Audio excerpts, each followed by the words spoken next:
hauka da haushi da rashin rabo. Allah ka raba mu da fama, fami, fara, famfara, su da saƙa da sata da sassaƙa da hawa gadon asibiti, Allah ya raba mu da shi. Jagale ɗiban ƴaƴan kuka tafkar da bai uku sai sun kwabo, Allah ya raba mu da wannan sana'a.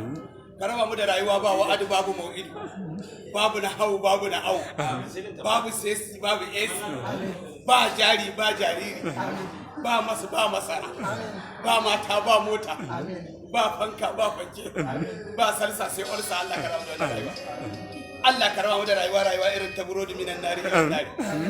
Allah ka raba mu da rayuwa irin ta kibi minal jannati ilan nari. Allah ka raba mu da tsayuwa irin ta yelo fifa ya ba kowa hannu ya wuce shi yana tsaye. Allah ka raba mu da wannan tsayuwar. Allah ka raba mu da talauci mai bargo. Allah ka raba mu da talauci mai sasan sarfa. Allah ka raba mu da talauci mai tonan asiri. Allah ka raba mu da talauci mai lawashi.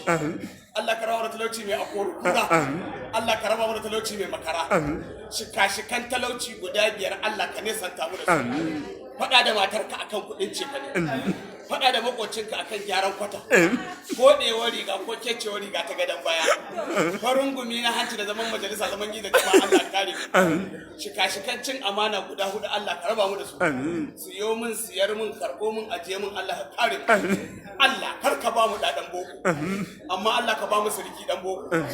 Allah kar ka ba mu ɗaɗan boko. Allah ka ba mu siriki ɗan boko. Allah duk abin da ba za ka ba mu shi ba Allah ka kasa mana sansa. Ka faka rabu ka kan ya kafi ka waki fata. Ka kafu haka kan mele kana min karaki. Ya kurru karran ka karrul kulki fi karaki. Ya hakimu shashakatan kulkulkil mulki ka faka rabu ka kan ya kafi ka kurbata. Ya kaukaban kana ya hakika kaukaban.